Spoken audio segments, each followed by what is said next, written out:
Chapter 2, Exercise 1. Where is all the tourist money going? It is apparent from reviewing worldwide travel patterns that tourism remains an economic activity that primarily benefits developed countries. Travel today from Europe to North America and vice versa accounts for approximately 79% of all travelers and 78% of all tourism receipts. A few countries in Asia, in particular Japan, have entered the picture as major recipients and generators of tourists. In most cases, tourism growth is tied to level of development. Those countries that show economic growth are most likely to be the ones to generate and benefit from tourism. Countries in Africa and South America, with few exceptions, are not yet major tourism generators or receivers.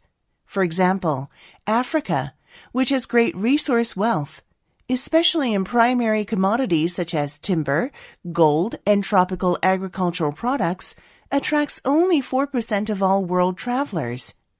Given Africa's growing population, its tourism adds very little to the gross national product, GNP, of many countries.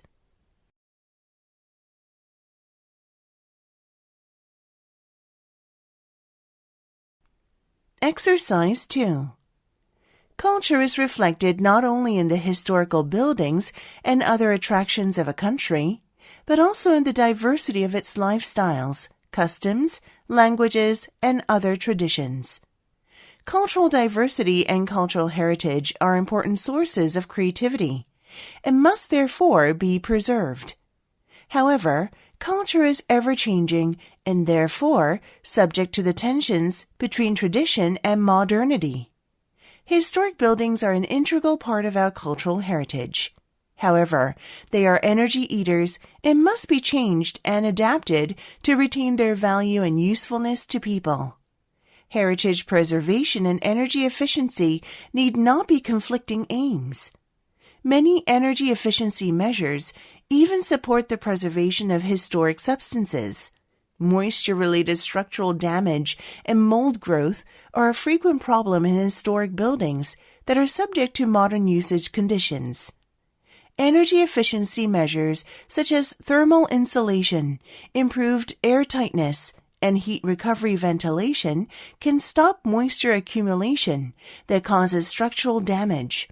This is a good basis for ensuring that the building will be used and maintained in the future.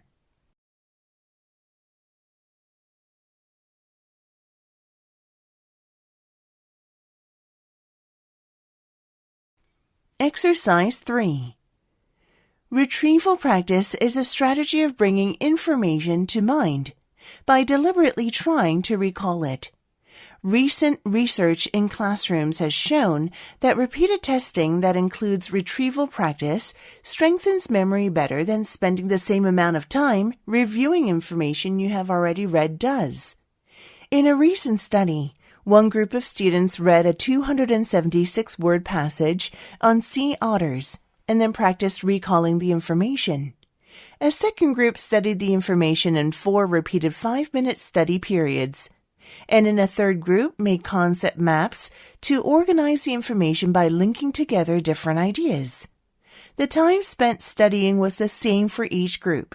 1 week later, the students took a final test. Those who practiced retrieving the information had the best score on the final test. It has been proposed that trying to recall the information, as opposed to just rehearsing the information, results in the type of retrieval that is more likely to trigger reconsolidation, and this additional reconsolidation strengthens the memory.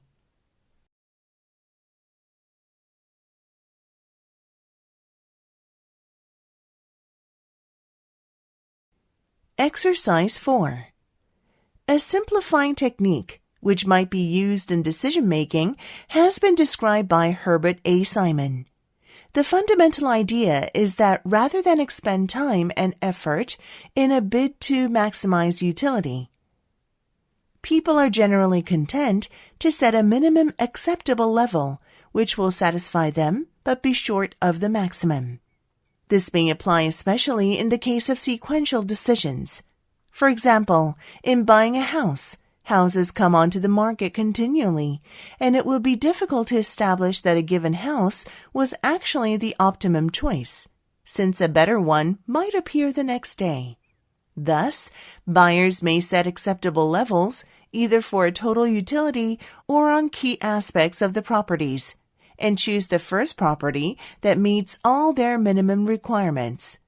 Should the initial minimum requirements prove too ambitious, Simon suggests that the level is gradually adjusted in the light of the average values present in the market, so that the decision maker may become more realistic about his or her criteria in the light of experience.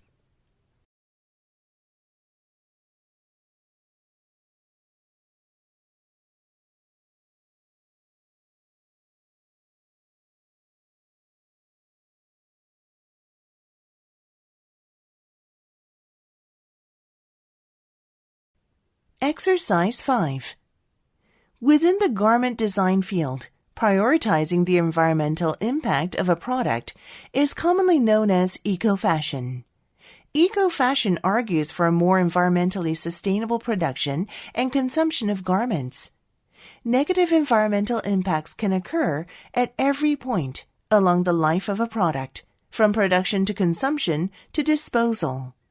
While these negative impacts are present in many aspects of the textile industry, they are particularly prevalent within the fashion industry.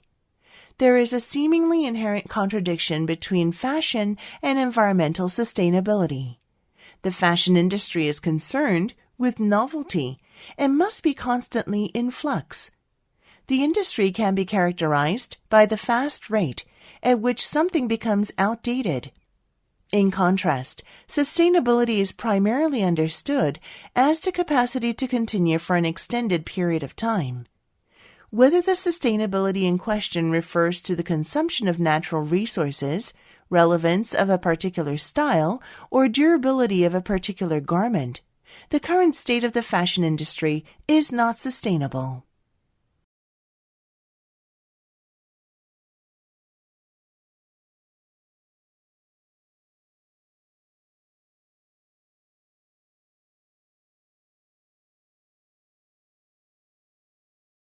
Exercise 6. More and more people are taking delight in nature, and not only want to see the forest, but also to experience it as intensely as they can, and I am one of them. We often envy animals for the immediate, clear feedback their senses give them. But how aware are we of our own senses? After living for centuries in a human-oriented world that robs us of the daily necessity of keeping a cautious eye on nature, what skills do we still possess? If we are to believe the multitude of reports that compare the amazing skills of animals with our own, as a species we don't have much to offer other than brain power. In matters of the senses, we fall short when measured against almost all of our fellow creatures. Sometimes we even seem to relish our role as evolutionary losers. And so, the bond between people and nature appears to be ruptured beyond repair. And all there is left for us to do is to peer enviously at the amazing abilities animals possess.